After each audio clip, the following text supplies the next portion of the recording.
G'day everyone, it's Alan here from Fishing Mad. The new 2020 Infeet rods from Daiwa have officially been released onto the market this week, and this is Daiwa's latest take on finesse fishing with light tackle. Now there's quite a few things that you need to know about this new rod series. An extensive range with 17 rods spread across 3 separate models, and as consumers we're pretty spoilt for choice because it's a competitive market and there is so much good fishing gear available. So why don't we have a deep dive look into the Infeet 2020 by Daiwa.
The Infeet series of rods have been around for a little while now, and in 2018 they took on a major refresh, releasing 4 new rods onto the market, incorporating sleek, contemporary and modern designs, and these were really popular, especially with bream anglers.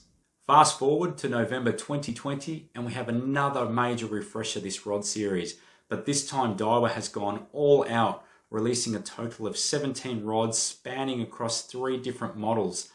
Starting with the Infeet 20 spin base model, which has 5 rods available and retails for $189.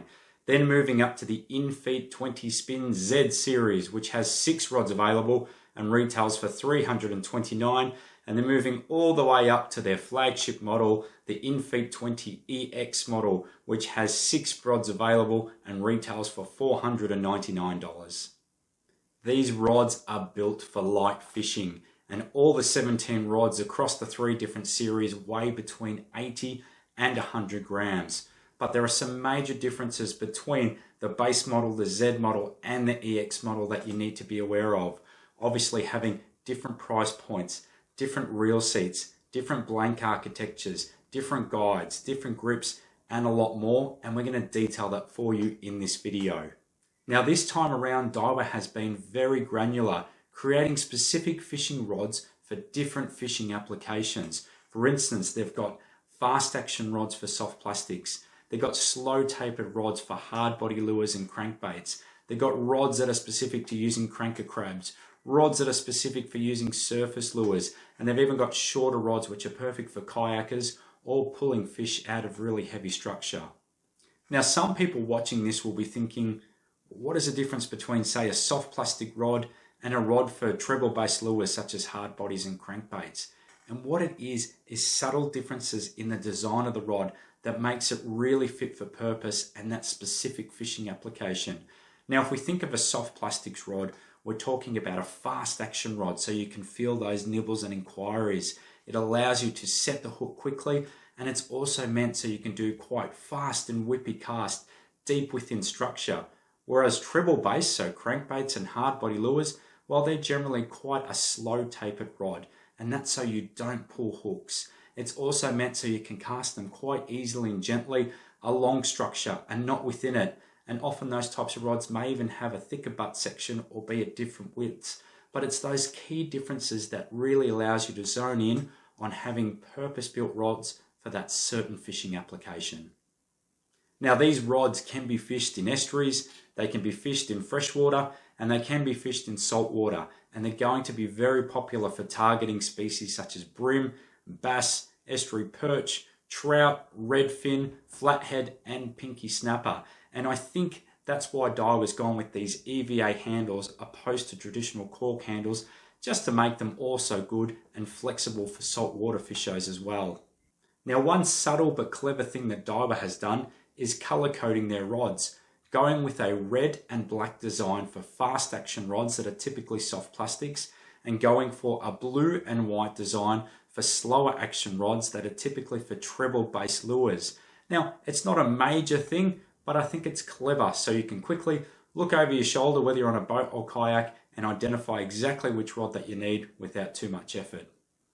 Now let's have a look at the different specs and features of all the individual rod models, starting with the entry-level base model and then moving our way up to the Z series and then to the flagship EX series. So let's start with the base model.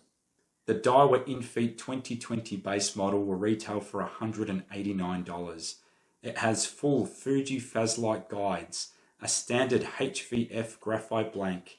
It incorporates X45 to make the rod really responsive. It also has Daiwa's custom reel seat, which is shaped like your hand for easy casting. There are 5 different models available. The 6101 LFS, which is great for fishing along floating structure. The 702 LRS, which is a great all-rounder.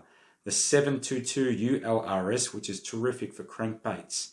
The 732 LFS, which is specialized for soft plastics. And the 762 ULRS, which is great for long casting crankbaits. And then moving up to the Daiwa Infeet 2020 Z model, which will retail for $329. It has HVF high volume fiber with Nano Plus graphite blank. That means there's less resin in the blank than the base model, which makes it more responsive and subtle to use. It incorporates X45 copper shield halfway through the blank up to the second guide. Again, this is a big improvement over the base model, which is going to give you more control and more casting distance. The guides are a combination. The bottom section is made from Fuji silicon stainless steel guides, and as you move up where the white bandings are, the top section has Fuji titanium guides. This makes the top of the rod significantly lighter, more responsive, and helps with hookups and casting distance.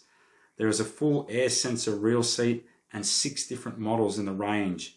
A 641 LFS, which is great for fishing within deep structure. A 681 LFS, which is great for fishing soft plastics along floating structure. There's a 702 LRS, which is a great all-rounder.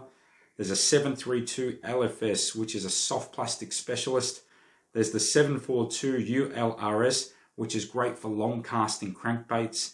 And there's a 782 LFS, which is specifically made for cranker crabs. Then we move up to the flagship EX model, which retails at $499. And at that price point, they're competing with some of the heavy hitters on the market, such as the Miller rods or Samurai rods. Now, here are some of the key improvements with the EX range. It uses the X45 copper shield throughout the whole rod. This is again another big step up from the base model and the Z model, which only has this halfway through. The guides have also been upgraded using a combination. The bottom made of Fuji titanium SIC guides, and as you move up to the top of the rod, you get Daiwa's proprietary AGS carbon guides. These are incredibly light and incredibly subtle. The butt section of the rod is a full air sensor reel, but with a full grip, which is thinner thanks to air foam EVA, which feels so nice when it's in your hand. There again are 6 different models to choose from.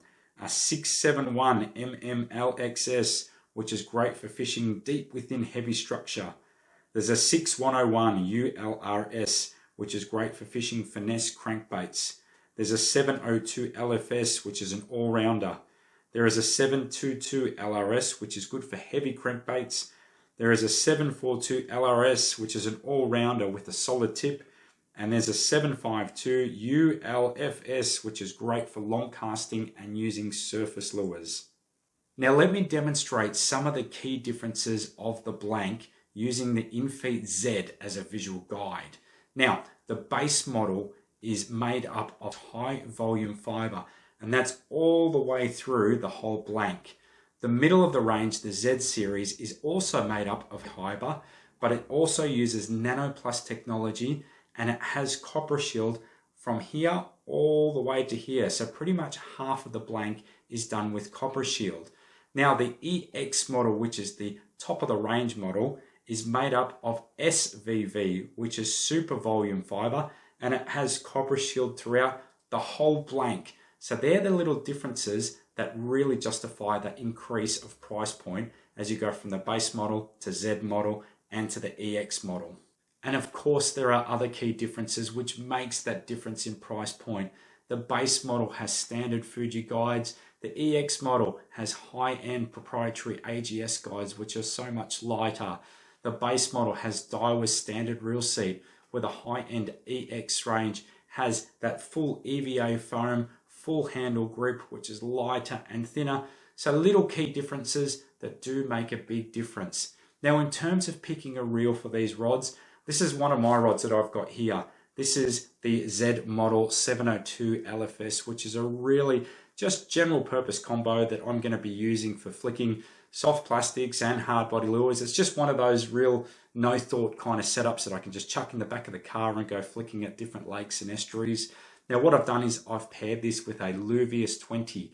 So what I've got there is a rod that weighs about 90 grams and a reel that weighs about 150 grams. And they complement each other perfectly. Now these rods are all about lightweight, so there would be absolutely no point in pairing it with a heavy reel. What you'd want to look at is something like a Luvius or a Certate or an Exist or a TD Sol 3, a Caldea, something of that range between a 2000, 2500, even a 3000 would fit these rods perfectly. Now a couple of other minor changes opposed to some of Daiwa's recently released rods is that these do have shorter grips and also a shorter butt section. Now, if you are a person who travels frequently with your rod, most of the rods in these series have a detachable butt section. So you can easily take the blank and fit that into a rod tube if you're traveling. There are one or two rods in the series that do have a split in the middle where you can attach the rod, but most of the rods do attach and detach just like that. Well, that's just about a wrap, everyone. And as I said earlier, as consumers, we are pretty spoiled because there are so many great options available. And if you're in the market for a new light tackle spin rod, then these would be a great choice. I think there's a lot to like about them. I like that there's 3 different models and 3 different price points. And that means anglers of all different abilities and budgets can find something that's suitable for them. I like that there's custom built rods for different fishing purposes. Certain ones for soft plastics, certain ones for surface lures and cranker crabs and so forth. I think that's great that they've expanded on that rod series, going from 4 rods to 17. I really do like the look and feel of these rods. It's a nice color, it's modern, and it feels really, really nice in hand. Particularly the Z and the EX models just feel great to use. I like that they've gone with color coding to make it easy to work out which rod you need if you're on a boat or on a kayak. And I like the fact that it's got shorter handles and a shorter butt section. It just makes it really nice to work with. Guys, as always, thank you for watching. Make sure you do subscribe to the Fishing Mad YouTube channel. Give us a like because we've got plenty of fishing adventures and more product reviews on the way very soon. Well, that's a wrap. I'm Alan from Fishing Mad. Thanks for watching, and until next time, good fishing, everyone.